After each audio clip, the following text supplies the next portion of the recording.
Hey guys, welcome to Parallax. So good to see you.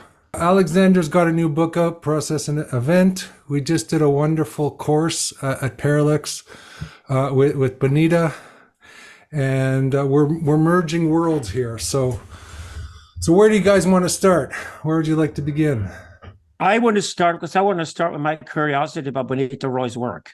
So I associate Bonnitta Roy with Taoism and with Alfred North Whitehead, like if she was Whitehead's daughter. And I wanted to explain, at least for my followers who are now discovering Bonnitta Roy, I want them to understand where she's at and what motivates her. So Bonnitta, you start. Where's your work at and what motivates you? What motivates me? I was going to ask you kind of the same thing because a lot of times I'll watch people and I think that they're doing really beautiful things and creating beautiful glossaries and stuff. And I'm like, but what's their path? What's motivating them? Like, what's their, yeah. And so for me, it's two things. I would say that it's a lifelong irritation with what is doctrine or sutra or science doesn't seem to resonate with the edge of my own exploration. And this was something that happened when I was young. I was in grammar school. I went to Catholic grammar school. It was horribly underfunded. I taught the science and math courses from sixth grade on because what was being taught to me that could tell that people didn't know what they were talking about. So I've always been at this edge of, so that's the irritation piece. I was in a PhD program at the UCal San Francisco many years ago, and I failed in my attempt to write a PhD thesis on the fact that I thought the speed of light was actually perspectival. I didn't say it that way at the time. And not a hard constraint in the universe, but had something to do with the way we composed our orientation toward these metaphysical terms, blah, blah, blah, blah, blah, blah, blah. So that motivates me. And the other thing that motivates me is, I was at my mom's house the other day, and she has all my old books. And, I've been reading about environmental destruction and extinction and reading David Orr and Peter Mathiasen and Orion magazine. I started reading that from the very beginning, and Barry Ehrenfeld and and I was looking through some of the books, and it's like the situation hasn't changed. Like the intellectual understanding or the grip of reality hasn't changed, and everything has just gotten worse. And in a way, there's a lot of despair there because I could go, I had this urge to sit down and read the old books again. But there's this. So you seriously thought when you were younger that things would get better during your lifetime? I don't know if I actually had that thought. I remember once having a thought that that I thought the external world was going to shit, but there was a possibility to have to live with a group of people in a bubble. And then this was in college when I was maybe a freshman, and then I realized the bubble's not possible. I mean, there's no boundary between you and the rest of the world. No, I don't think I was ever an optimist in that sense, mostly in shock of the human condition. Yeah, so that's what motivates me. Yeah, could go on and on and on, but so one's kind of an irritation and one is kind of a despair or a sadness, or the other side of despair and sadness is for love of the gifts of existence and the gifts of this world. We have all this and we haven't done anything to deserve it, and kind of trying to put more of that sense of what it's like to be a human being into the equation. And that, of course, depends upon these metaphysical constraints we have, these mental models. You can't let that in if you're constrained by certain mental models. So that's why it matters to me. How about you? How about me? I knew I would be an artist, so I was the drama guy at school. I did well with everything else. Academics was fine. I did the maths and science and all that, but it was all about the arts for me. And then I discovered that as a young guy, I would probably be nice to myself by allowing my impulse control to be short. And then probably I could gradually become more patient about what I did. That was clever, actually, to find that out when you're a teenager. So I went into the music industry and had 25 really successful years and wrote hit records and filled up the bank account. It was actually selling a record company in the 1990s that gave me fuck off money. So I could actually say no to anything I didn't want to do the rest of my life, which is what money is all about. It's not a fetish. Money is all about the freedom you can have from having the money. So I learned that, and that was great.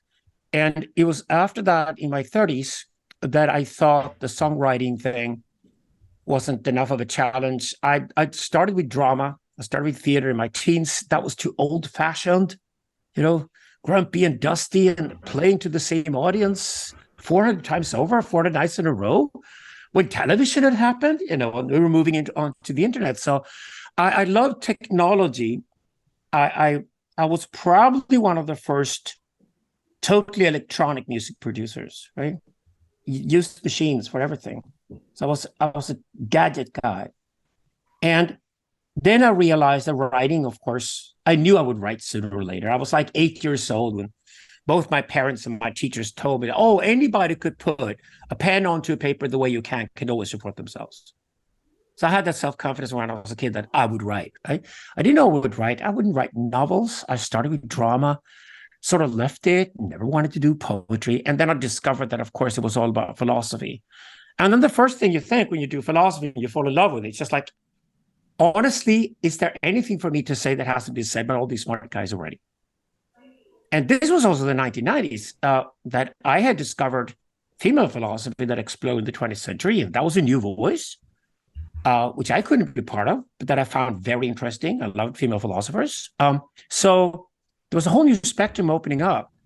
And then in the late 1990s, when I had the fuck off money, and I was offered to teach whatever I wanted at the Stockholm School of Economics, and I was an economist by training just to have some kind of academic merit. I realized that I was going to write books and I was going to do philosophy properly.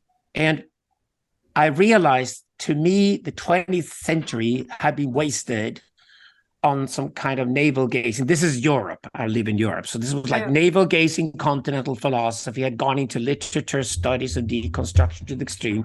Whereas actually the whole 20th century, it had two world wars. We confronted with a bomb.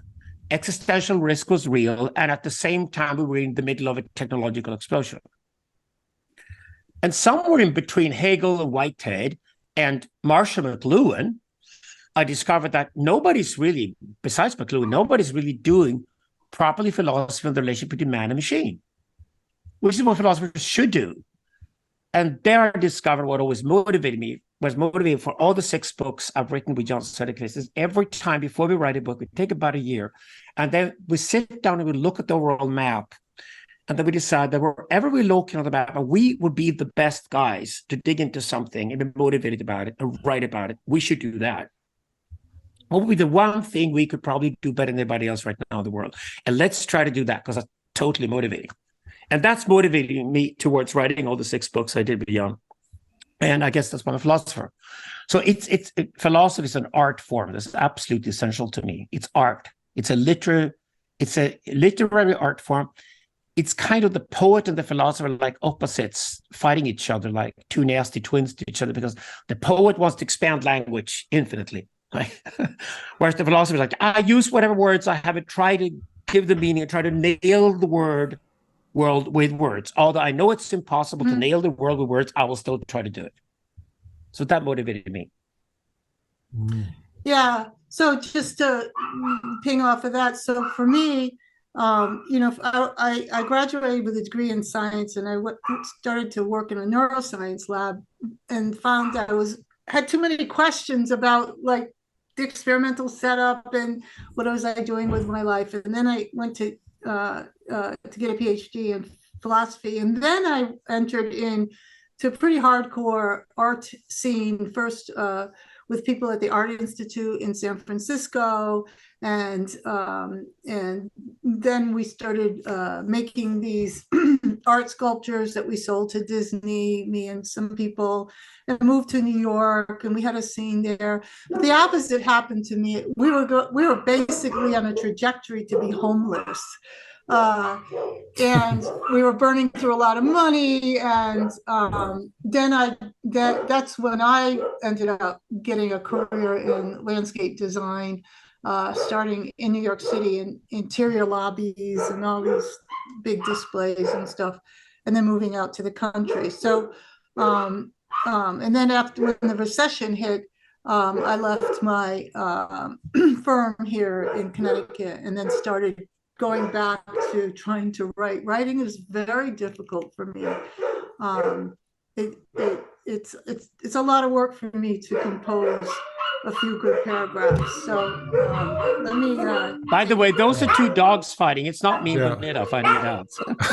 Yeah. Where are the dogs? There's always babies and dogs in these podcasts. Like Yeah. at the beginning, around 8 o'clock, my child goes to bed and destroys the first part of the conversation. Then No, because Bonnitta's the dogs foxes come are in. calling out in the woods, and so then they get into this thing. But anyway, so that's our background, and yeah, that's why it matters. So what brought you to the most difficult thing of everything, which is metaphysics? Because people don't understand. They don't understand what metaphysics is, and they don't understand how fiendishly difficult it is to do. Well, I think for me, it's just kind of the way my mind works. I used to have a perspective on, okay, so I was 3 years old. My mom taught me how to pray because my sister was 5, she went to school. And we kneel down and we go like this, and my mom says, say, now I lay me down to sleep, whatever. And I think, this is weird. You use words to talk to God? Like, I already knew that words were kind of like coarse-grained transmitters that people had to use, and that when you talk to God, there was kind of this direct, open communication path. And I thought, this is really weird, And then she said, and then I had to say, I'm sorry that I hit my sister. And I'm like, now I have to lie to God?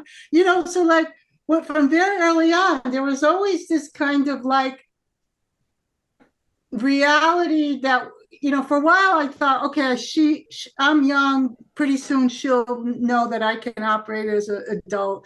And then you realize that they don't know they're not operating as with a sense of transparency between language and reality or lived experience, and then certain types of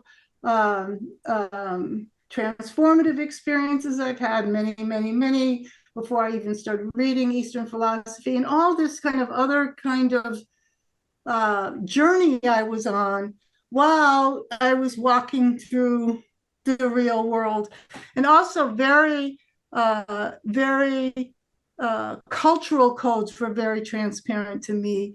I was valedictorian and senior athlete of the year. So that was the first time a woman was senior athlete of the year. And I used to go to basketball camp with the boys team, and all these cultural codes that were broken. And then when I went to college, I went to a private college on a scholarship, and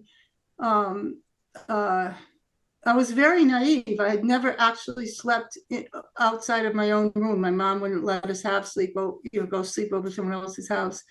And here I was, and everybody there, they'd been to prep school. And all of a sudden there was this like whole cultural code that I was like, what is this, And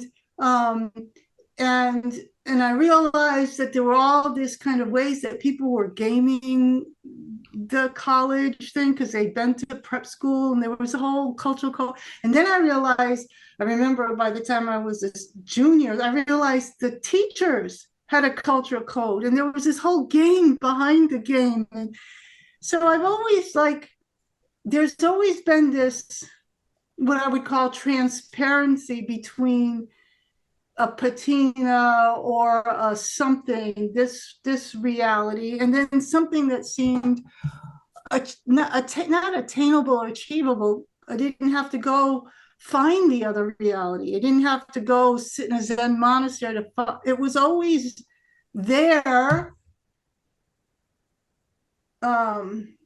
evaluating, I would say, yeah, evaluating or referencing things to this other reality that seemed more precious, more kind, even, you could say. You could go back to, watching people and how they treated their animals when I was a kid, more aware, more open, more free. I've always been someone like who's done things in very unique ways, starting my own businesses. And with the advent of the internet, I taught myself the internet and made our own job costing things. And I always wanted to, I always had this feeling like I just wanted the state and the system just stay off my fucking back. I mean, it was just always right there. So I'm a big You're a shamanoid. You're clearly I'm a big shamanoid freeing personality. junkie. Yeah. You're shamanic personality for sure. Well, it's interesting, like the people who come and talk here and the people that we have conversations with, there's a similar story. There's this intersection between, being involved in the arts for a while, being involved in edgy spirituality of some kind, being, so it's philosophy. I'm getting all this sort of a similar story or similar trajectory behind two people who are also extremely different and but also a different motivation as well in some sense. But like your motivation seems to come from like this world is fucked up, and Alexander's motivation seems to be like Napoleon ready to conquer the. No, not really. But the point here is, I want to talk about philosophy, though. I think everybody goes to Parallax, knows what kind of people look for Parallax. So thanks for pointing that out, Andrew, by the way. Shamanoid personality. This is like a gay club for gays who come from the countryside and finally discover there are the gays in the cities. It's a bit like shamanoids finally discovered that the shamanoids because they went online. So we're shamanoid, right? But my point here is that what I was missing in 20th century philosophy, where the 20th century was almost completely wasted, except for Whitehead and Deleuze, was that it didn't do metaphysics, and probably was a huge disappointment because Christianity was over. It was always assumed that metaphysics and religion had to be one of the same thing, or whatever. Whereas metaphysics is just the ultimate rise of our thinking. That's what it is. And what it did was that it did escape, and it came back in two different forms that we, in hindsight, now have to regard as philosophical disciplines. And this is what I love about Bonnitta, because Bonnitta points us towards psychoanalysis and anthropology. The way you describe your experiences was anthropological, but then you realize besides anthropology could also be another world, and that's where you discover metaphysics. And this is why I say the two great fields of conquest in thinking in the 20th century were psychoanalysis and anthropology. And I use both. I'm a child of both, and we have to regard them as philosophical disciplines today, because that's where philosophy should be, especially if we live in an era of enormous change. And we live in between worlds, as Zach Stein perfectly has pointed out. That's what we have to be. And you know, obviously, since you're familiar now with Process Event here, Bonnitta, you know that I'm deeply, deeply devoted to Freud, Lacan, Kristeva, female psychoanalysis, Jung, certainly. There'll be more Jung in the future, actually, than there is now. And then, of course, all the great anthropologists. And that's what I discovered in the last 10 years, is that we cannot understand ourselves and our relationship with technology. And wherever we go, we can't understand that without being anthropological. Yeah. So I think this is where we're actually, our libraries are very different. And I went through a formal education in the continental philosophers. I'm much more aligned with the American pragmatists. And, they're kind of a little universe of their own. You got this huge continental philosophy, and then you have the American pragmatists. We've adopted them. The thing with Deleuze was that Deleuze taught us 50 years ago that Peirce, James, Dewey, or Genie says there's a great American tradition in parallel, because he was a great fan of Nietzsche. Yeah. And Nietzsche was a pragmatist, believe it or not, Yeah. he really was. So I studied them too. I'm a huge fan. So they are part of my library. I want to point that I out. wrote my college, my BA thesis in philosophy on Nietzsche's Will to Power. So I spent a lot of time with him. Yeah. So, but I'm just saying that in terms of the kinds of phraseology we use or how we connect the dots, there's that. I think underneath there's a lot of connections, and then there's questions that hopefully we can crisp up, because I think they're kind of just significant questions in how we envision this thing plays out. But yeah, trying to we have different language games that we talk about. So I think the same thing. So let me just a second. I got to do something. Sure, absolutely.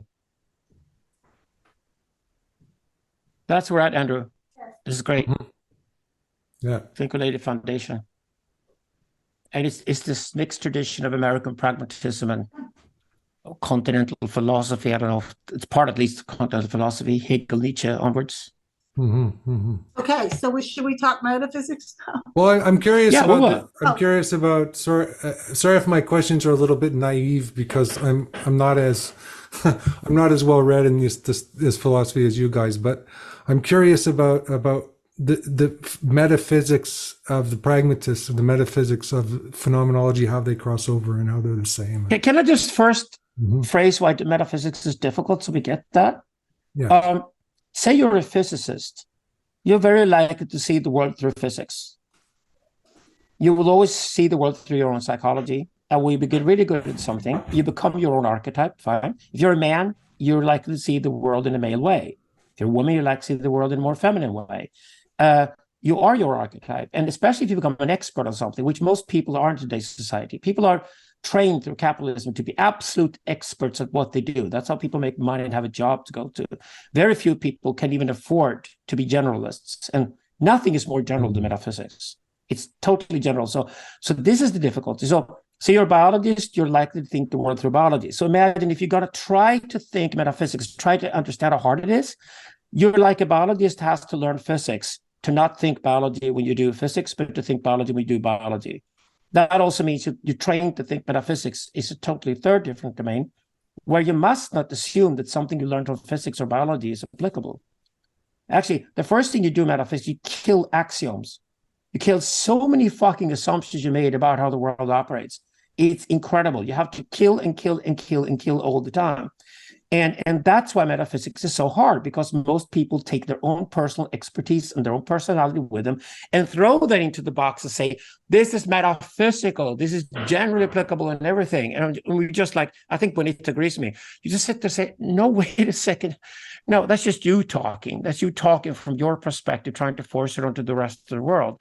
And that's where you have to train yourself. It's like you're a man. You have to try to think like a woman. It's like you're a woman. You have to try to think like a man. That's why it pays off to be shamanoid. It's a precondition to even try to do metaphysics, because you have to be so fucking curious, so fucking you'd love to be wrong so much. You love to kill your axioms so much. You love to look at the world from the other side of the one you can already see, to even start to do metaphysics. I basically borrow this from American pragmatism, and we'll see what Bonnitta thinks of it. But my philosophy starts like Deleuze and the pragmatist. My philosophy starts when shit happens. The only thing I'm certain of is that there's shit and there's things that happen. So the question is, what kind of shit are there, and what does it mean that something happens?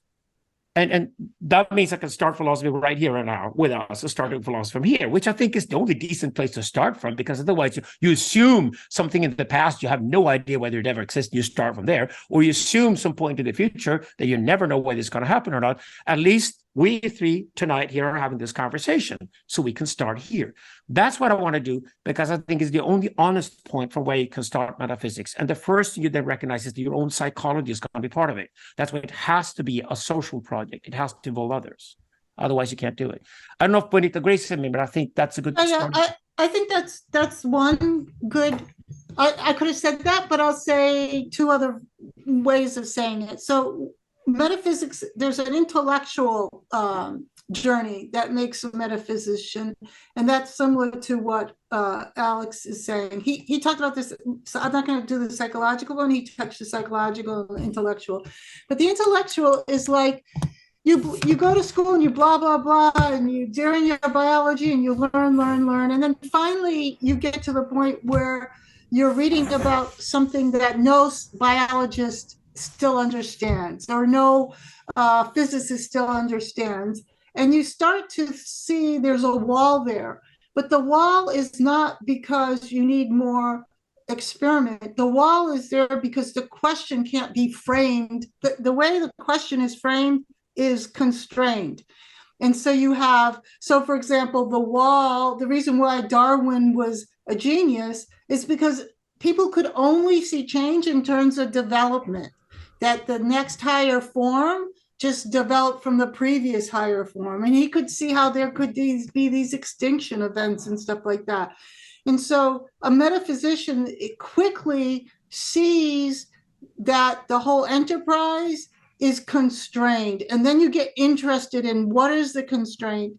How can I release that constraint? And then this is the creative aspect. How can I create a new way of understanding reality such that then it's the petri dish for new knowledge? And so the Deleuze and his interface and the rhizome, these are all metaphysical creations. So that's one thing. But for me, and this is more in terms of the American pragmatists, is that there's this way in which you learn about the world, and you learn from other people, and it makes sense. But if you're like I described how I always been, but then you have your experience and you think, if you really see, most people can't really experience things in this kind of naive way, because what the world has told them is between them and experience. But if you've had this kind of transparency and you're like, wait, I don't really know if that's true.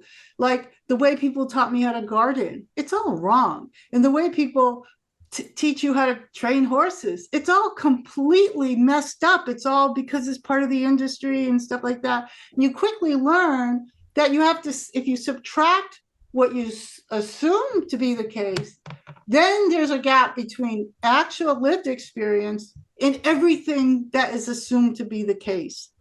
And so you have, and this goes from very obvious examples, like when my mother didn't breastfeed because she was they convinced her that, the human milk was dirty. And so in the spirit of the American pragmatist, the constraint is not between different intellectual containers and the curiosity of what lies beyond that, but the gap between, what is actually the case and the interpretive lenses that want to colonize your interpretation of that. And experience is always, I would argue, more in excess of any interpretive lens. And then when you're a metaphysician and you realize there's no end to the creative enterprise, into mining experience for more rich and nuanced ways to underpin it intellectually. This is what I meant with the world is axiomatic, and your own world is too. It's full of axioms, assumptions that actually you haven't really thought through and that have never been proven or anything.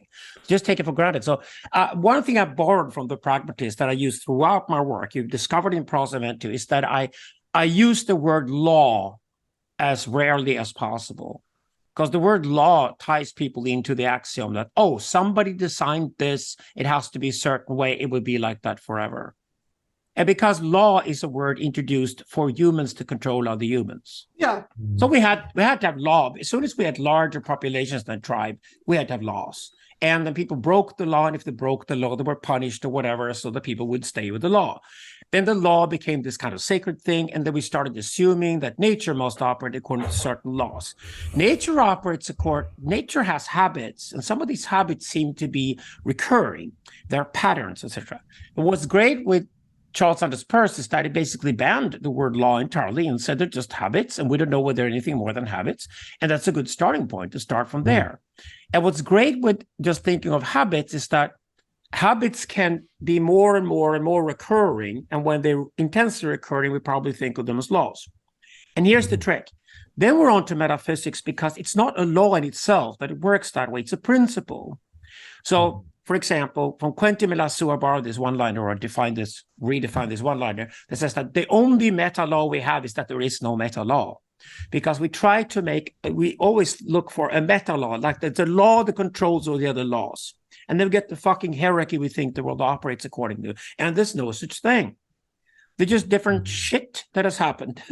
And we deal with some of these shits we are aware of or become aware of. We walk into walls and there's gravity and shit like that. The obvious shit we do not interact with as well. Very likely there was many types of shit. And I proposed, for example, this book that maybe we should split physics into two and call it subphysics and physics, because there's so many irregularities within physics that it's very likely that physics is at least two different things that we're talking about that actually have no direct connection with one another. So this is why there could be domains like subphysics, physics, chemistry, biology, consciousness. I prefer the word subconsciousness because most of the time we're not very conscious of what we're doing at all. So have these different domains, discuss them separately as you would do in academics, and don't think that one thing you're discussing where you see a certain habit that start to make sense, so you can study the phenomenon and make sense of it, is necessarily applicable in any of the others. There's no meta law. There's nothing that says if you learn something consciousness, then you must also find it in physics. No such thing. There's no 10 commandments. You can throw out the 10 commandments completely. And oh, totally. Yeah. Or just like, are these like fields of habits or something that reify and then they need to be updated or changed all the time? Or is there anything essential anywhere? Or, No. I'd say that most of the time when we study something, we actually discover truths, but then we discover deeper truths. And what we then have to do is that the overall story, the overall narrative has to be rewritten. It's not because the world has changed. It's because understanding of the world is different. And because, here I'm Nietzschean, because everything human beings do, including our own experiences of the world, goes through some kind of power relations.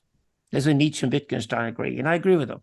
The power relations involved in everything we do. We're constantly seeing powers and powers of nature and powers of cultures everywhere. And we cannot really engage in anything in the world without that lens of power structures being part of it. Then we certainly have to understand that's the precondition. So the narrative we write about ourselves at any given time will be reflected in the power structure on the specific society we live in. And if that power structure changes, which is bound to do over time, we'll start to look at the world differently. This is why my work is all about rewriting all of history as if the internet would happen one day, since I'm an internet philosopher. As if the internet would have happened, how would we then look at the world? Because then we start prioritizing the different shits and the different happenings in the past to make sense of the world today. And this kind of constant rewriting that's necessary is what we call transcendental emergentism. So this is my and Alexander Verilung's idea of doing metaphysics, fundamentally. I think that, I would like to slow down here. So yes, there are power influences in what narratives in the human system become positively reinforced, right? Like, so positive, right? The right brain keeps getting positively reinforced, etc. But I think let's go back to what you said at first. You call them principles, not laws. I call them protocols. And something that I envision, this is not in your work. I'm just going to set it out there so it's in your imagination, but because I do have a question about your vectoral analysis of emergence, which I found fascinating. I call them protocols, and my metaphysics includes this notion of, this is a little bit to answer your question, Andrew, this notion of that there are, and this is consistent with your vectors, but it's like another chorus in the song that's not incompatible. But I'm in search of being able to articulate a gradient. So this would be subphysics, that there's a gradient. It's non-dualistic, but there is a gradient in which, so I call it a complex potential state, has a certain gradient. So some things are more likely to happen than others, but in the early universe, these things cancel it out really fast. And it takes a long time for there to be a gradient that's asymmetrical enough for for a vector to happen. That gradient asymmetry becomes, and so I think of the gradient like Gibson's ecological array in perception, and I think of that gradient, I coined this term protension, that it's a tension, not like a stress tension to get away, but it's a tension to want, to move toward. Like when you pull a string, it has a tension, and the tension is for it to move this way.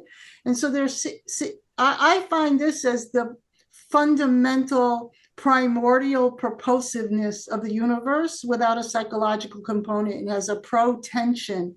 Now, if you want to be classical physicist, you might say, well, the fundamental protension is that the initial state was very ordered, and the potential gradient is just to be entropic. Okay, I think that's too simplistic, but that would qualify as a protension.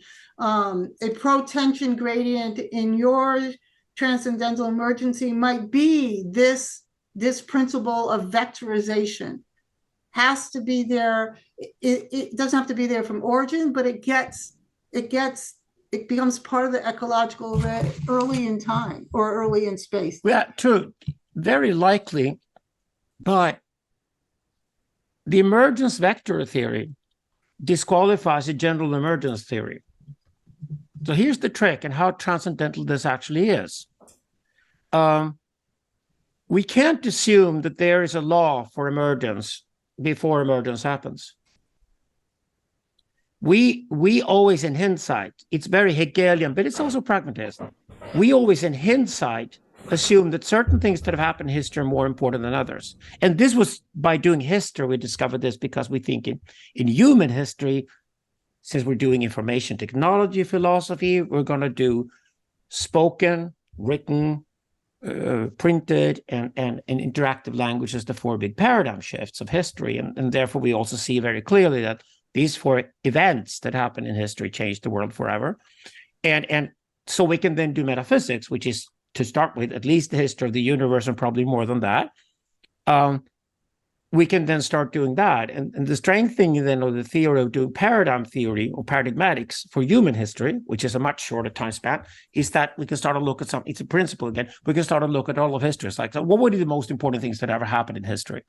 At least from a human point of view today. Well, it's not that humans just came around, which is one thing, but there are other things that have happened. We call them emergences. And by disqualifying the idea of a general emergence theory, we do not have any principle of what qualifies as an emergence beforehand. We're only saying that give us 5 or 6 things that happen. After they were a fact, that they existed, they seem to prolong. They seem to have some quality about them that made them prolong. Everything that existed before them certainly had an influence on them, which is why the universe is ultimately monist. And then when we look at these emergences now, we say that, well, the birth of physics and the birth of chemistry and the birth of biology, etc., at least from our point of view, must be considered to be really, really important emergences. Each one of those emergences is unique. All the other vectors that already existed influenced them, and suddenly they were there. And we don't know why. There could be different reasons. So we don't have a general theory on what constitutes an emergence before it happens. We only in hindsight say it afterwards, like Hegel did, and said, now in hindsight, we're saying that maybe there are similarities. But your protension idea is very interesting, because you could qualify for all the emergences we know. They'll qualify for the current form of transcendental emergentism, but it would then be open to maybe it wouldn't qualify for something we would have to call an emergence or something entirely new in the future. Yeah. And so we're getting close to my questions coming. I think also emergents seem like emergent events and and I don't know if you saw me. I was kind of poo-pooing emergentism, like the standard understanding of it. But one of the things that I think why when we look back and we see retrospectively these events is not only because things have added up. So as Vivek, you would say, a difference in degree that makes a different kind. But there are also extinction events. So for example, when the human fetus is creating a hand, at first it's all webbed, right? And then the fingers emerge not only because they're adding to themselves, but this interstitial stuff gets subtracted. I call it subtraction. We look back into the record and we not only see the events that are important that have been developed, but we subtract from the interstitial events that have seceded in order for the new occasion. And so that's something that is certainly consistent with what you're saying. But emergentism is not only this additive thing, but it's more evolutionary than development, because a lot of extinction events happen. And that's why when you look back, they seem so discontinuous and discrete, because it's concomitant with some of the interstitial events or processes, they would be processes, have receded. And then you get this sense of this discontinuous forms, let's say. Oh, it's beautiful language to it. I totally agree. And emergence is very likely to be the loss of something rather than the addition of something. It's much more likely than emergence. It's better to be considered as a loss of something suddenly gone, and therefore something else. This is profound, because there is the possibility that everything that we put on our stack today is scheduled, which I don't mean in a deterministic sense, contingently, to disappear. And you could look back and only see matter again. I mean, these are all possibilities in the field of metaphysics, for sure.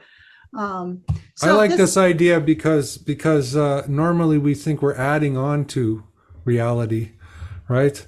But the taking away is equally as important as the adding on. My question is, like, if as things are, as emergence would be like things disappearing and things arising. Is there a clarifying process where we're actually learning something, or is it just change? But once again, don't go into general emergence theory. Try to ban it and keep it out. Okay. The thing is that we often look through the world through the old eye, because the old eye writes the book and has the wisdom.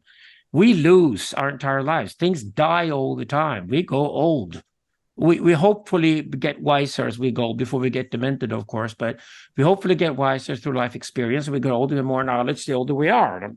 Bonnitta and I, probably, at least, maybe you, Andrew, too, is at our peak, right? Our peak knowledge in our lives, or peak wisdom, whatever, I don't know. But, but we also lose an energy. This is the love between the old and the young. The young have the energy, the old have the wisdom. But if you look at the world through the eyes of old age and wisdom, and you still want to live, so you want to go at an old age and have to look forward to be old, then of course you assume that there's some kind of development, things are added all the time. But what I loved working with Cadell last, and his great contribution to process event, to point that out repeatedly, was to introduce the term negotology as a precondition for eventology. So assume that eventology was born in Persia 3,700 years ago. We have no evidence whatsoever that anybody ever thought development or progress of any kind before then. Before then, all thought was nomadological, which means it was just process and repetition. Okay, there's repetition, but there's also difference. Okay, so difference then, fundamental difference that always existed when things were repeated, was death. People died, things died, things were lost. So what do you call it? Subtraction? Subtraction. There's a little extra S there. That makes it a good philosophy word. It's a good spelling test for it. Because it relates to both the fact that something is subtracted, but when we look at the past, we abstract. So it's subtraction. Subtraction is a great word to add to negotology. We take away the substrate, the interstitial. So this is a great word to add to a negotology. And negotology is basically a nomadological precursor to an eventology. So if there was a possibility to think the event, although nobody did, before technology started taking off and the world radically became different, which is why the Persians invented this 3,007 years ago, and why that idea stayed and became part of a new power structure in its mythology. What happened was that negotology was always there. People died. And how did you explain that away? Well, that person is dead, sure, and grandmother is gone, but that person over there is becoming the new grandmother because she's the new archetype of that person. So the archetypes were inherited all the time. That's what reincarnation is. There's nothing wrong with reincarnation, but reincarnation is not a reincarnation of you, because your memory is certainly eradicated when you're demented, not even when you die. You're like, your memory is dead, and yourself is dead the second you're demented. So you're gone. And if you're gone, the question is who then inherits your archetype? And this is where master and student, etc., everything in any sort of processual culture is constantly about learning a certain trade so that trade can be passed to the next generation. So when the older generation dies, the younger generation takes over. This is how life comes and goes, and that's nomadology. But here's the trick. By introducing death and then taking death seriously, I think something genuinely that's valuable to us actually dies, and it might not be replaced, is actually how the thinking about the event starts. Because the non-event, the anti-event, is the first event because it was there all along. And then suddenly technology comes along, and of course technology steps in and fills gaps and things people can't do any longer can start to be done through technology or whatever. And because technology has this capacity, more than anything, technology is information technology. And when written language appears, it must have been totally magical as people started seeing what it could do, because you could write your own story and you could die and the story would still be there. An eternal version of yourself could still be there because something was written down. And this must have been so magical. And of course, knowledge was passed on from one generation to the next. Knowledge accumulated for the first time ever. This is the thinking of the event. But please notice, it starts with something lacking. It always starts with a void of some kind. Yeah, so a couple of things. So this is very Whiteheadian in a different way. You know, a lot of people say that Whitehead ripped off Peirce, and who knows. But so in process philosophy, you have potentials and you have actuals. This is a simplification. We're in our reads more sophisticated than this. And both potentials and actuals are infinite, but they're not exhaustive. So for example, there was once a time when there were no elephants, and there may be a time when there are no more elephants, but there will never be a time when there were no elephants. That actuality is taken out of the potential state. And this is what you're saying. So it actually matters because it reduces a fundamental profile of the universe. There will never be a time when there's never any elephants. There will never be a time when there was never an Alexander Bard.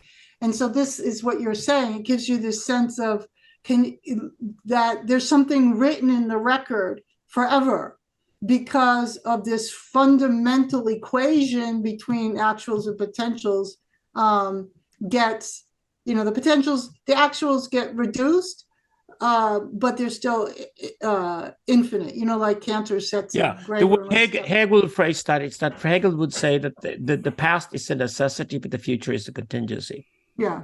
And exactly. This is why I take the P and the A here. I take it out of the third, which is the V, which I take from Deleuze, who was supposed to hate Hegel, but he's intensely Hegelian. So by having three, it makes it easier because always when you do narrative and you do time, you can do the now, a specific category, and then you have the past, and then you have the future. What's great then is that if you turn that around, so if you turn around the time axis, you get first virtuality, then potentiality, and actuality. And what's interesting with that idea is that potentiality is the now. And in the now, actually, history is not definite yet. It isn't fixed yet. There is a moment, it's obvious that the contingence of the future enables enormous freedom. Hegel was adamant about this. Hegel said that we have enormous agency, we have enormous freedom because we are part of the contingent world and we're collaborating and we engaged in that world, and our thoughts can even affect everything else. So he was totally right about that. He's the precursor of TE next to the pragmatist. So, but the great thing about having the V is that the problem Alexander Vrede-Elung and I had is that the word potential includes the idea of potency. And we were we're really trying to think of Whitehead, like, what does it mean that something, we call it subsistence because it doesn't exist, at least not yet. What if something just we can think of something as it subsists, but has no existence, so it has no potency, at least on its own. So we could, for example, think something prior to relations that could be part of a relation. So a relation can be thought in hindsight, like a relation of any kind can be thought of as different elements involved in the relation. Since it's a relation, it's a pluralist. And these different virtualities get potentiality out of their interaction with each other. Yeah. So you could allow two virtualities to basically think of it. Two virtualities. It's hyper type. It's really weird to think this way, but think about two virtualities clash and collide, and suddenly they get potency from each other. And this actually is a really valuable idea in some physics and physics. Higgs bosons and things like that work that way. And then the potentiality we thought, for example, as a field is potentiality, and the particle is the actuality. So the actuality is then the historical fact undeniably there after the event, after the now, whatever is left, whatever is necessary to acknowledge as the past, which will not be changed. The past can never be changed, not altered. And in this sense, what is there in the past is where the actual occurs. You're going to change your interpretation of the past, though, right? Like, you guys are very pre-axial in your view, rather than situating the axial age as the center. Or no. This is a thing. Very, very important distinction. A good question, Andrew. You cannot change the past, period, right? Yeah. What you can do is change your narrative about who you are today, because reflecting yourself from the past as part of the historical process, you will shift the priorities of that historical process in understanding who you are today. Mm-hmm. This is why we're saying nobody in the Stone Age or whatever thought about the internet. We're not saying that. We're saying that Stone, Bronze, and Iron Age were applied onto history in the 19th century by people who build industries. No Stone Age person ever thought they lived during the Stone Age. So we always rewrite history in hindsight, but we don't change history. We literally just rewrite it to understand who we are now. And but this is what I mean with power. Problem. This is the problem. And I know this is in agreement with you, Alexander. So if I say it differently, we should hash that out. Because what people do is inevitably the lens you take on when you look at the past is different than the being, composition, orientation you have to live in the present forward. It's just different. It's like, and so when we look at the past, to the point that we can call it the past, right? It's experience of pasting, okay? We are looking at discrete events because the interstitial stuff has, because these things have augmented, but mostly also because the interstitial stuff has gone away. And then as human beings, we say, oh, there's too much discontinuity. And we create little narrative arcs, which are stories, to put the events together. And this is the construction of demi-reality. So we look at the past, oh my God, these events are discontinuous. Let me rate, like we look at the archaeological record and we see a little bit of pot here and a stone there, and then we make a narrative. And these little narrative constructions can change over time because they're fundamentally delusions in the first place. Or they're speculative or something. Right? Listen, Bonnitta, I agree with you, but I wasn't here to solve a problem. I'm not here to solve a problem. I'm here to create more problems. I'm a philosopher. No. Okay, but here's the thing. And then we look at the past and we create. I know. We create these narratives, and then we say, oh, the past is canalized because this. I know. And then we have no freedom. Whereas Hegel says, or I'm going to say Hegel says, the fact that these things get pulled out of existence is why you have freedom. You could kill your identity today, and then there's just freedom. And so this notion of things being pulled out of existence is really important principle. And then I still haven't asked your question, but do you see the difference? What I'm I saying? know, but this is why we are next in this book doing narratology. This is how difficult it is to create Narratology, in other words, what is a narrative? It's okay. Right? Our suggestion is that Hegel succeeded in uniting ontology and epistemology. We're active agents in the world. The pragmatist and Nietzsche both agree. If that means that epistemology, learning the world, is actually being in the cell time, then at least ontology and epistemology should be united into one discipline, onto epistemology. That means we have one less discipline to deal with, or one less emergence factor to deal with in philosophy. We can therefore afford, after 100 years of real hard attempts at doing deconstruction, to maybe allow narratology to be a philosophical discipline. I think actually that narratives, since narratives is what we have, but the different types of narratives, I think narratives need to be understood as philosophical discipline. What we then do is that we're saying that there is no stable point of one truth anywhere, for the simple reasons that human beings have to do narratology in 3 different ways. One of them is called logos, one of them is called pathos, and one of them is called mythos. And here's the thing with the logos can only be applied onto the past because it's connected to the necessity of the past. You can never apply the logos on now, and you can never apply logos on the future. The future is contingent, so you cannot apply logos in the future. Just stop it. Stop assuming that the future is determined. It isn't. It can't be, and it won't be. Okay. So determinism collapses it now. And a word that Hegel never had but should have had is what we call transdeterminism. So you can say that everything looks like it if it was determined until now, as much as you like, although you were part of creating it, at least the first 20 years of your life, whatever. So you're there now. But you cannot apply any sort of determinism onto the future. It's clearly indeterminate, although I don't use the two terms because determinism and indeterminism are sloppily used because they're really local phenomena, local characteristics. A phenomenon can, for example, be both determinist and indeterminist at the same time. So collapse both. Transdeterminism means basically we throw the idea of determinism and determinism, the division, out of the window because it's dysfunctional, won't work, it's false. It's a false division.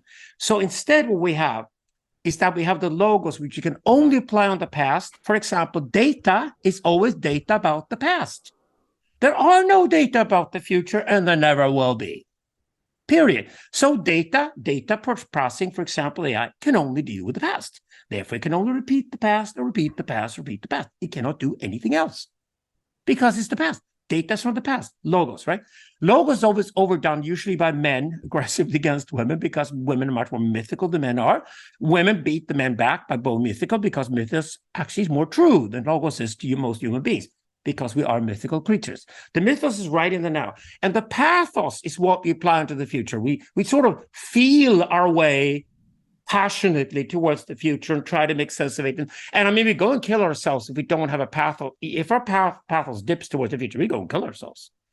We have to have some kind of path to the future where at least the potential for that pathos to go in a certain direction, which we will find, nice, and we want to be part of it, right? So without hope, we go and kill ourselves. So, but the pathos is tied to the contingency. So the pathical narrative is tied to contingency. The logical narrative can only deal with the digital past. And the mythical narrative is the only possibility to unite the other two. And you can only unite them temporarily. Truth can only be temporary in the sense truth is always mythical, deepest sense. Like I said, that no matter what I write as a philosopher, you will always find a Shakespeare play that's truer to what it means to be human than anything I would ever write as a philosopher. An artist will always be closer to what it truly means to be human than a philosopher, a mathematician, or whatever could ever be. This is what I mean with the mythos. And here we have already set up 3 different meta-narratives. And here's the point. They're all irreducible to one another. That means there's no one truth ever. Dead. Because truth in itself, it can both be, are you truth to yourself? There's 3 truths. There are at least 3 truths at all times. What's great with doing that, basically laying that out, is that there are at least 3 truths at all times. And don't mix them up. And I think that's where I pointed out to what Bonnitta just commented on. We're going to have problems with people when I say what I just said. Well, it's just because they mistake one meta-narrative for another one. All right. Okay. Can you respond there to what he said? Have 3 irreducible narratives, see? I'm with you. And I think this is also, yes, I agree with. I think that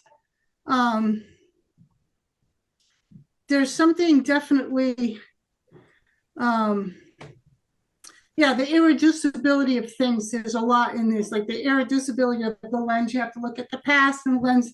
You have to, and you're just saying there are two different irreducible narratives, and I call them irresistible narratives. That was a good slip. Well, they're irresistible too, and I just call them. We have to compose ourselves in a certain orientation to say past, to not even before we tell a story about it, and so we're orienting toward the logos when we are pasting, and we're orienting toward the pathos when we are futuring, and we are orienting as, I would say, not toward, as the mythos when we're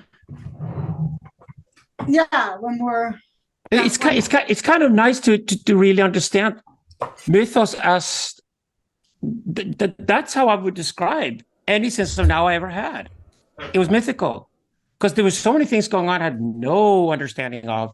There's so many mysteries around me all the time. A few things I do understand, and it seems to work that I do certain things with a certain agency.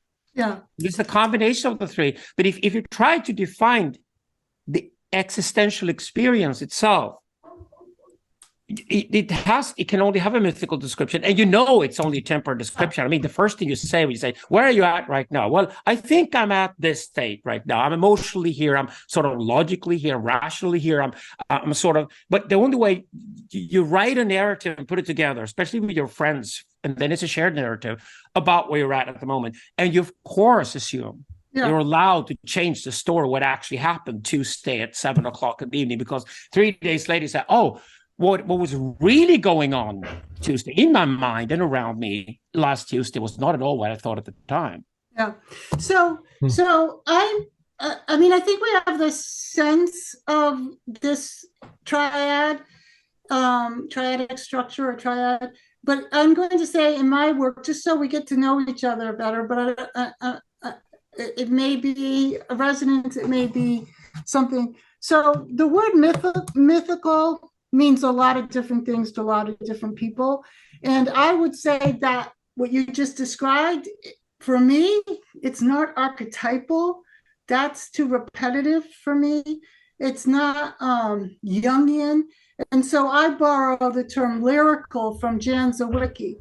And lyrical means it's like, it's the cognitive operation of the musicality of life. So for example, when I'm listening to an orchestra, I have to have a lyrical kind of attention, because where is the music? Is it the first note? Is it at the third note? It is afterwards? No, it's there and not there at the same time. It's whole and in process at the same time. So I call that, to me, that middle thing is a lyrical culture or a lyrical orientation. I don't call it mythical, because for me, I think it's fantastic. This is great. I totally agree.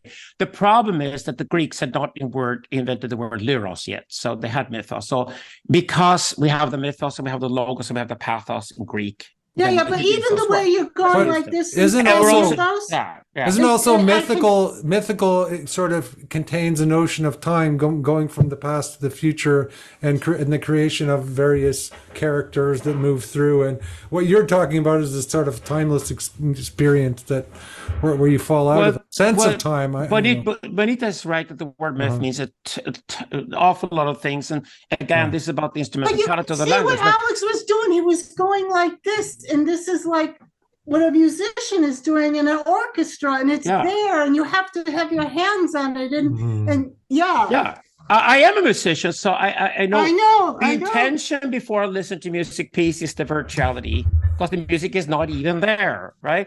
The potentiality of the music is every note I hear, one note by the next note or whatever I perform, and the actuality is the whole experience of the musical piece. clearly, it makes sense to do VPA on the music piece, for example. So Yeah. we can apply VPA. But the mythical, what I mean with the mythos, EPA, let's just use the word mythos here. Lyrical is good. EPA is not EVT. What's EPA? VPA. VPA is virtuality, potentiality, actuality. Okay, VPA, right. So it's how we relate to now. We relate to now about virtuality because before the now, there's just nothing there. It's just I just forgot what assumptions. the letters But the were. potentiality, because of its potency, is where the now is at, and the actuality is only the historical fact afterwards. So it's the switching of the contingency and the necessity around the other way. Yeah. So that's what we presumed. For example, just apply it on the music piece. And music is incredibly direct. That's what's a great example, because the music experience it's absolutely emotional. It's there right away. That's why I love doing it for 25 years, because after having done that work with direct experience, I have to work with something incredibly indirect, which was philosophy. So it was a good move to go from music to philosophy for me. Alex Ebert is attempting to do exactly the same thing, the journey from a rock star to becoming a philosopher. But if you think about it, when you're listening to music, you can catch your mind trying to remember what just like, that was a really beautiful phrase. So I'm stuck a little in the past. And then now you're in the music again. And then if it's a good musician, you start to time travel. Like, where is it going to go? And you can actually feel these three orientations or these three narratologies you're being kind of, it's like a mediator of some kind between the pathos and the logos, or it's like this is the point. The idea of music itself is the mythical aspect of it, or the mythos aspect of it, whereas the logos is the actual notes and the performance and the hitting the instrument, whatever, and the pathos is how I relate to it emotionally. As a musician, I feel while I play. That's what a live performance is all about. I'm jumping between the pathos and the logos constantly. The mythos, though, is between me and the audience. It's occurring in the room when I'm performing. The mythos is clearly social. That's why, here's another complex thing. The mythos is social. That's another thing. This is why we have three brains in psychoanalysis. O'Gurlian's idea of the three brains. I love this idea because it's actually very helpful in treating psychiatric disease, which means it's a really good theory. Good in so many ways. But the idea of us having a rational brain, an emotional brain, a mimetic brain is interesting, because that means the mythos that we use here, strictly here's the Greek term, lyrical. We could perfectly happy with that. The lyrical experience of the now is actually tied to mimetic, which means it's tied to social.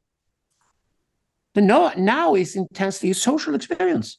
And the mimetic is tied to somatic. So the word, the mythos, discursively used as not logos, not pathos, is tied to mimetic. Means, for example, I go on a date with a woman, I don't know, it would be Bonnitta, she might disagree, and she might be different from other women, most women at least, will go on a date, and they will sit in the middle of the date and have the strongest moment when they look me in the eye, and they say, I don't feel you're really present here. And you know what I tell them, Bonnitta? I tell them, darling, that's your job. I'm a man. I'm either in the past or I was just going to say. I'm never in the now. You're in the now. You're a woman. You're in the now because you're more mimetic. Actually, no lie. I was going to say, I never say that to men. I figure out ways to make them present. You never say it. You just find ways to do it. No, there is Bonnitta. I am present because when it comes to the presence of the date, she does the tango and I follow. That's what I'm saying. That's what I do. If they're starting to drift, there's always a way to, catch their.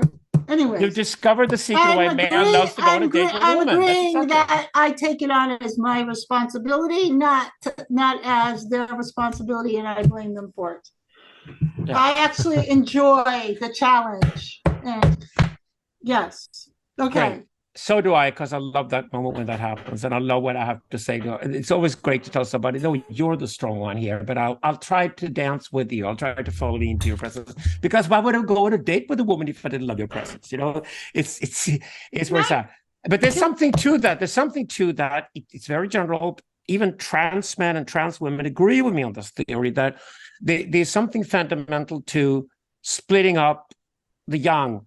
That's why I don't do yang and yin. I do yang and yang and then yin, in the sense that there's a conflict in the masculine brain between the rational and the emotional, because they're both boiling over, and a mimetic brain is often far lower engaged, and therefore men have problems with social intense environments compared to women, where the mimetic brain dominates in the traditional female brain, and women, because the mimetic brain works, they can outsource in a different way, and therefore they use less of the rational and emotional brains. So this works in psychiatry, it works in understanding between men and women in psychiatry, and understanding the different predicaments they might be stuck with as well. So it's a very general theory. It's again, a philosophical suggestion to play with. It's not meant to be like a curse on anybody whatsoever. At the end of the day, human beings and human society operates according to the full narratology. But what it opens up to is my critique what men do wrong in history, which is not create patriarchies. I think patriarchy is a beautiful word that should be saved, like matriarchy. Rather, what men do wrong in history, with men either go off on one of the two brains and become a pillar saint, which is the logos dominates, the pathos is being pushed down, or become boy pharaohs, which is the pathos dominates, the logos is being pushed down. And that's when you don't have the balance between the logos and the pathos in the power structure, you have major problems. That's why the priest and the king are separate archetypes. It's true for women too. Anything that is not in dynamic protension or dynamic balance, you get distortions of selves, right? This is Gurdjieff's. Just, every Enneagram is not a typology; it's a distortion of the true self. So, can you please do me a favor, Andrew? I'm too scared to ask Alex for a favor. Mm-hmm. Yes. I would like to end with my question, and maybe we could pick the question up next time. All right. Sure. What's your question? Because it's a legitimate curiosity about EVT, emergent vector theory. Okay. And to do that, I would like to show a drawing, because it's way too hard to ask at a meta level. Could I possibly do that? Sure. Please. You'd have to let me share my screen. Okay. So I'm just going to show the drawing for a second, and then we can riff on it, because I only read almost all of chapter 9. I skipped to the end, but the beginning I was very interested in. And underneath what you were saying, I was hoping you would find something I'm playing with. Like, it was almost like, is he saying what I think he's saying? And that would be really cool. So we're going to have Alexander redealing next time we talk, definitely. Yeah, that's why I thought it'd be great if we put the question on the screen. Yes, okay. Agreed. Okay, so here's the stupid little drawing. It's not, I just did it so we could talk. So I love your concept of subphysics. We can start there. And then, okay, I think you guys say there's space before time. Hawking says, no, you say there's time before space. Hawking says there's space before time. I don't want to argue about that. And so somehow there's a vector, and then there's space-time, okay? Now we have these vectors, energy, matter, life, mind, whatever you want to put there. I'm not saying this is the way yours go, okay? Now, here's the question. Here's the metaphysical question. It's my ongoing debate with Greg Enriquez. Most people think, let's say you get to matter, and the matter starts to complexify to the point where you get emergence of life. Oh, it should be down here. Sorry. This line should be down here. See what I'm saying?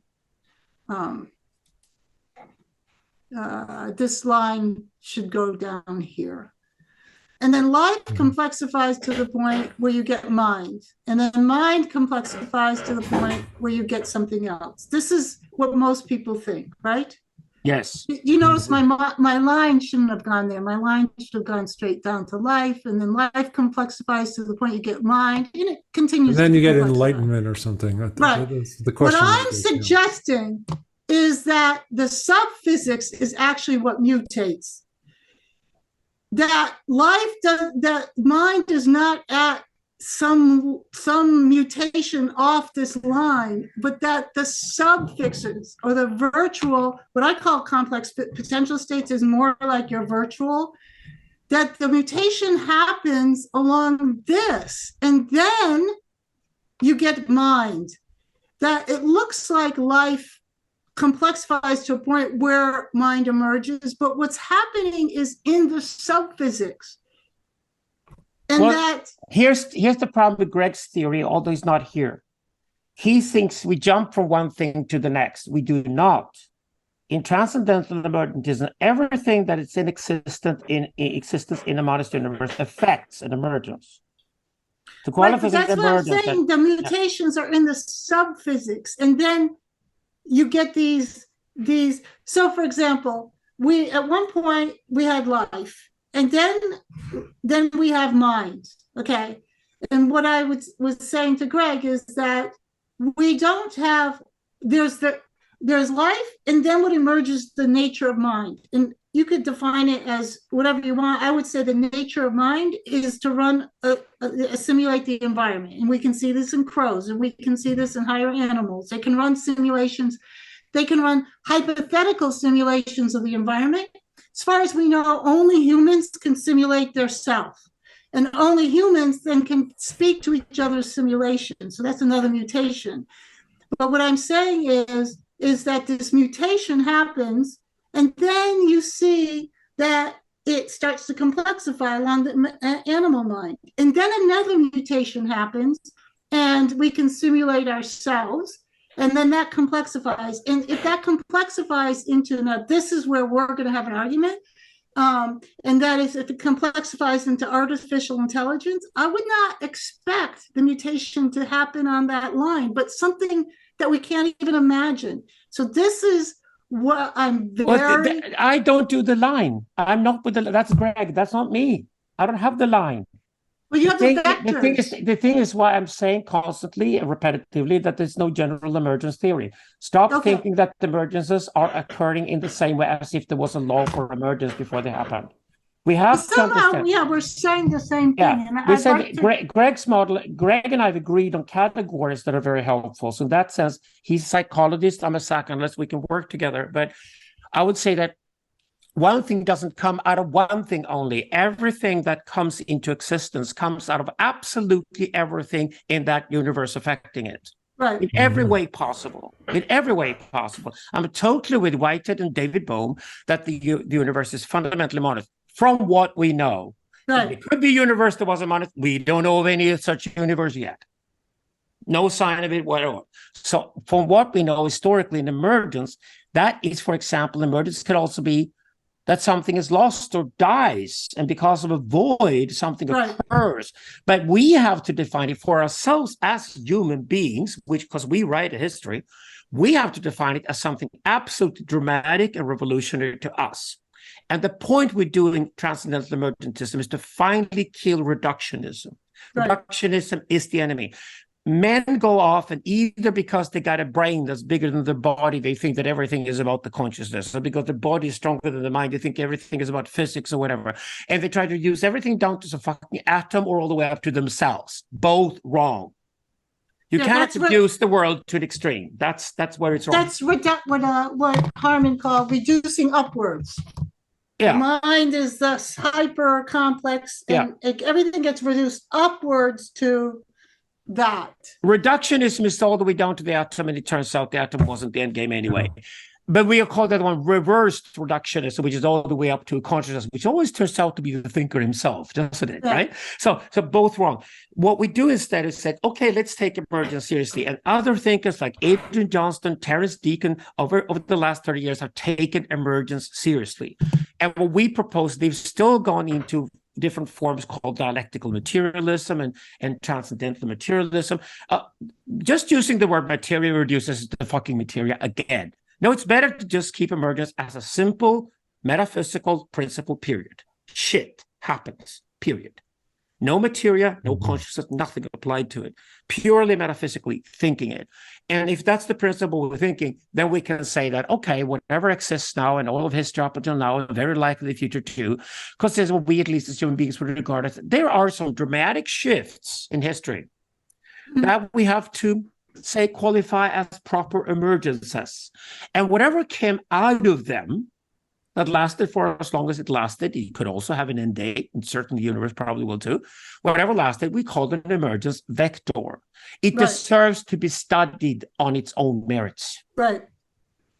That's the point we're doing T. It's incredibly underwhelming, as most people say when they get it. It's great, because my experience is that great metaphysics for the past 3,000 years has been underwhelming, because it kills axioms, things people take for granted they should not take for granted, including reducing everything to this one thing. Right. So are you killing integral here? Are you killing the whole integral, theory of I don't know. The evolution? integralists have to respond to that. I do transcendental emergentism. Ken Wilber loves my work. I'm great with the Wilberians and all that, but there's no objective spiral or anything like that in my work ever. That's smacks of fascism over here, to be honest about it. Well, yeah, let's I've go been there.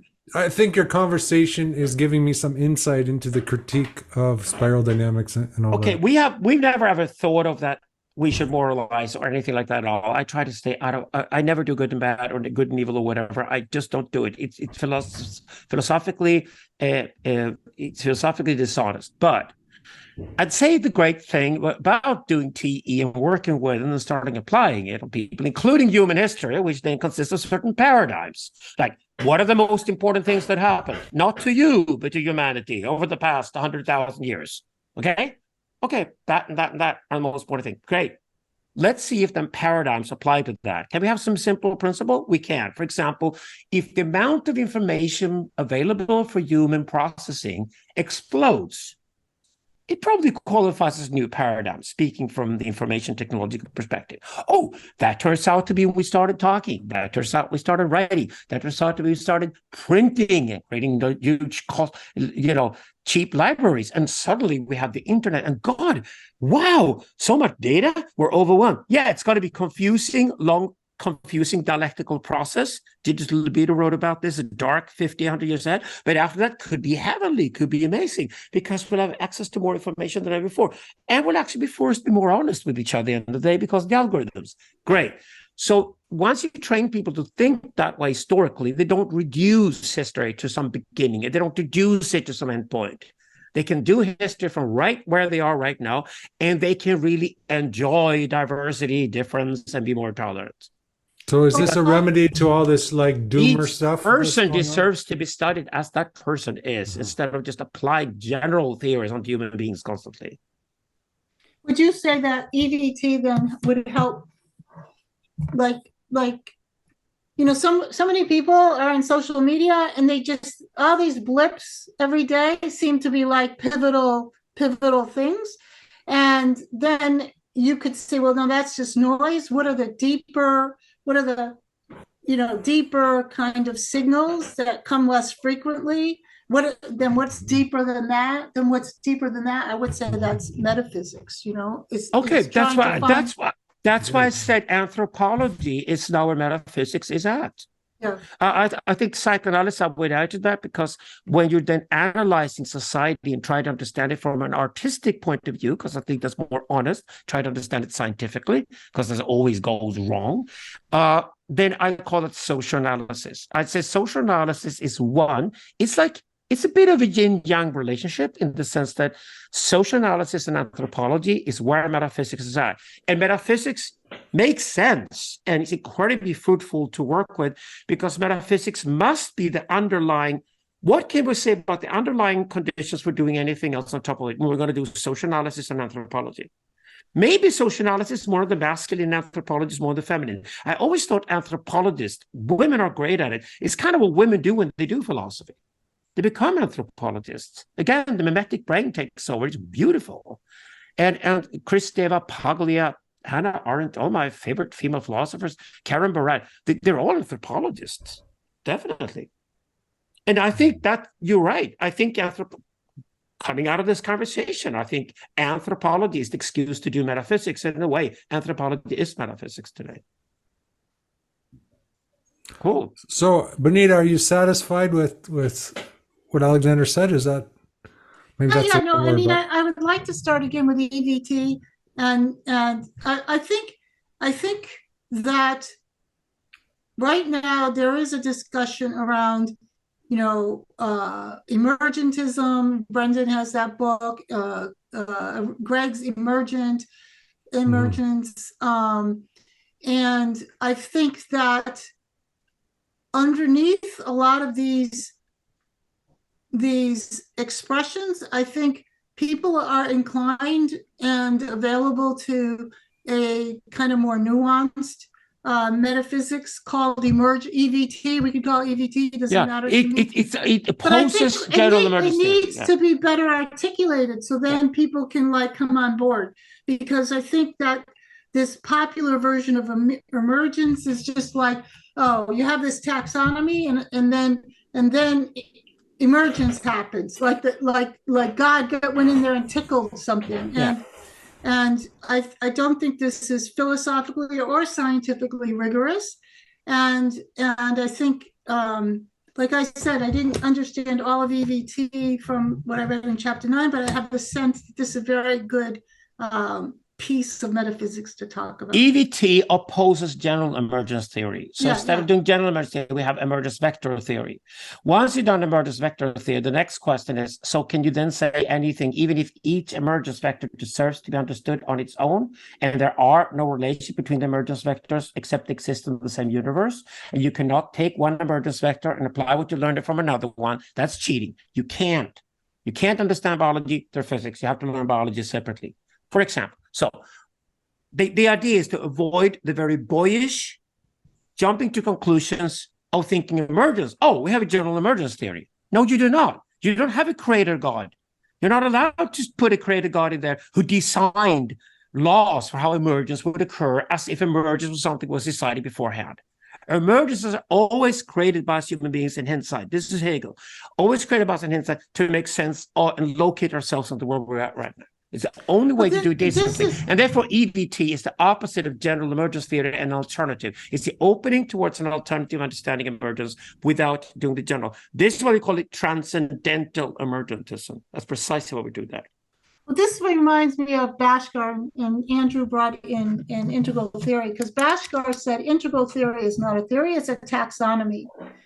Because there's no theory of why these things move. Like there's no, and if EVT is a theory and not a taxonomy, however or underwhelming a theory it might be, I think that would be very good to suss out, because that's exactly what Roy Bhaskar said to Wilbur. It's not a theory, it's a taxonomy. It's very Hegelian. When Hegel is at its best, when he's doing method, it's very Hegelian. Right. This is what can be said, and that's the absolute. This is the end of it. You can't say more than that. That's Hegel's absolute. Hegel's absolute was that, well, you can't say more than that. Try to say more than that. You're out there.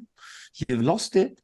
This is where the possibility of saying something, your epistemology ends here, because the world changes again, apparently.